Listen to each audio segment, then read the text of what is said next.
BJP तीसरी दफे कमजोर हुई तो नरेंद्र मोदी प्रधानमंत्री तो बन गया है, लेकिन सदन के अंदर वो हुकूमत जो पहले चला पाते थे शायद वो नहीं चला पाएंगे, इस बात के चर्चे हो रहे थे।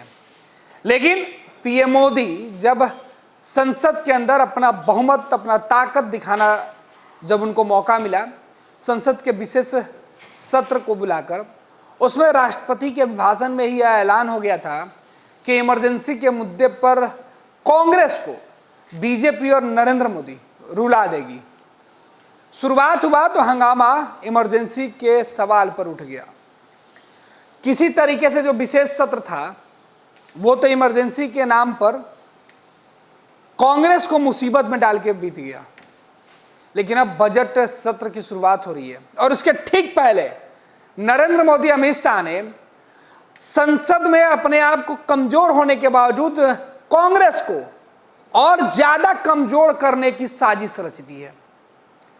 प्रधानमंत्री नरेंद्र मोदी और अमित शाह ने तय कर लिया है कि बीजेपी संसद में भले ही कुछ सीटें हार गई हो, सरकार भले ही सहयोगियों के ताकत से चल रही हो, लेकिन कांग्रेस जो मजबूत होकर संसद में पहुंची है उसे नाकाम कर देंगे, संसद में उसे बेनकाब कर देंगे। कारण जिस संविधान को लेकर बातें की जा रही थी कांग्रेस के द्वारा, उसी संविधान को लेकर बीजेपी राहुल गांधी और पूरे विपक्षी गठबंधन को परेशान करने वाली है। दरअसल जिस इमरजेंसी के मुद्दे पर बीजेपी कांग्रेस के ऊपर भारी पड़ती है, अब उसके लिए 25 जून की तारीख तय कर दी गई है कि इस दिन जब देश के अंदर ये काला दिन आया था, इमरजेंसी लागू की गई थी इंदिरा गांधी के द्वारा, तब अब 25 जून को हर साल देश में एक कार्यक्रम किया जाएगा और इस मनहूस दिन को सीधे तौर पर एक नाम दिया गया है और कहा गया है कि इस दिन हम मनाएंगे हत्या दिवस के नाम पे। देश के अंदर 25 जून को लेकर सरकार ने घोषणा कर दी है और घोषणा की जो अधिसूचना है वो जारी कर दिया गया है। केंद्र सरकार ने 25 जून को संविधान हत्या दिवस के रूप में मनाने का ऐलान किया है। आपको बता दें कि इसी दिन आपातकाल लगा था। 25 जून 1975 को तत्कालीन प्रधानमंत्री इंदिरा गांधी ने तानाशाही की मानसिकता को दर्शाते हुए देश में आपातकाल लगाकर भारतीय लोकतंत्र की गला घोटने का काम किया था और इसी संविधान को बचाने का काम आज कांग्रेस के लोग और विपक्ष के नेता संसद में कर रहे हैं।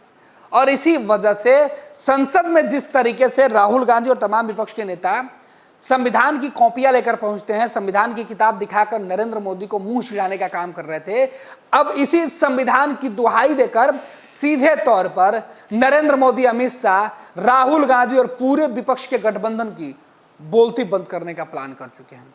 संसद का सत्र 23 जून से और आप 25 जून को संविधान का हत्या दिवस मनाइएगा। संसद में बजट सत्र के दौरान खूब हंगामा होगा। विपक्ष इस पूरे मामले पर, सरकार के इस घोषणा पर हंगामा करने का प्लान बना रही है। इधर नरेंद्र मोदी और अमित शाह ने एक मास्टर स्ट्रोक खेल दिया। बजट में सरकार की खामियों को घेरने के वक्त विपक्ष अपनी नाकामियों में ही इस तरीके से उलझे रहेंगे कि उनको मौका ही नहीं मिलेगा और नरेंद्र मोदी एक बार फिर से राहुल गांधी और पूरे कांग्रेस को आईना दिखाते हुए आराम से बजट सत्र का सफल संचालन करवा सकते हैं और सरकार किसी भी सवाल का जवाब दिए बगैर आसानी से बच सकती है। देश की सहानुभूति भी, विपक्ष के नेताओं की सहानुभूति भी बीजेपी को मिल सकती है, क्योंकि जिन लोगों ने इमरजेंसी का विरोध किया वो भी आज विपक्ष में खड़े हैं, लेकिन इमरजेंसी का विरोध करने वाले लोग आज राहुल गांधी और कांग्रेस के समर्थन में खड़े नहीं हो सकते हैं। कांग्रेस सदन में अकेले पड़ जाएगी। ये मास्टर प्लान है और इस मास्टर प्लान में राहुल और पूरी कांग्रेस बेनकाब हो जाएगी। हालांकि राहुल गांधी कह रहे हैं कि इमरजेंसी लगाने का फैसला तत्कालीन प्रधानमंत्री इंदिरा गांधी के द्वारा जो लिया गया था वो गलत था और उसकी सजा कांग्रेस पार्टी भुगत रही है, लेकिन केवल इतने से, माफी मांग लेने से काम नहीं चलने वाला है। कहा जाता है ना कि ताकतवर अगर एक बार माफी मांग ले तो माफ हो जाता है, किताबों से वो शब्द निकाल दिया जाता है, उसकी गलती पर मिट्टी डाल दी जाती है। लेकिन अगर कमजोर बार बार माफी मांगे भी तो उसे अनसुना कर दिया जाता है। कमजोर की ताकत उसकी माफी की आवाज में जो है वो लड़खड़ाती हुई दिखती है, जबकि ताकतवर की माफ़ी में वही शानो शौकत होता है। इसलिए उसकी माफ़ी एक बार में ही मान ली जाती है और कमज़ोर की माफ़ी और गुहार गिड़गिड़ाने की आवाज़ लोग अनसुना करके रौंद कर आगे बढ़ जाते हैं। अब देखना है कि जिस तरीके से इस 25 जून के लिए पीएम मोदी और अमित शाह ने एक मास्टर स्ट्रोक खेला है, इस खेल में कांग्रेस और विपक्षी नेता किस तरीके से उलझते हैं, ये तो संसद का जब सत्र शुरू होगा उस वक्त दिखना शुरू हो जाएगा। फिलहाल पीएम मोदी ने बता दिया है कि संसद में कुछ सदस्यों की संख्या भले ही कम हुई है, लेकिन तेवर वही है जो पहले था। पैनोरमा ग्रुप, जो सोचता है वो करता है। ये लो मुंह मीठा करो, आज मैंने अपना जॉब छोड़ दिया, अब हम पूर्णिया वापस जाएंगे। जॉब छोड़ दिया है? मतलब ये घर कैसे चलेगा? हम करेंगे क्या? और माँ बाबूजी क्या बोलेंगे? इसलिए मैं एक और मिठाई का डब्बा लाया। अपने बिजनेस के लिए लोन अप्रूव हो गया। अरे लोन अप्रूव हो गया वो तो ठीक है, लेकिन पूर्णिया में हम रहेंगे कहाँ? अपना घर भी तो नहीं है वहां। इसलिए तो एक और मिठाई का डब्बा अलग से लाया हूं। हमने पूर्णिया में घर ले लिया है, पूर्णिया के ई होम्स पैनोरमा में।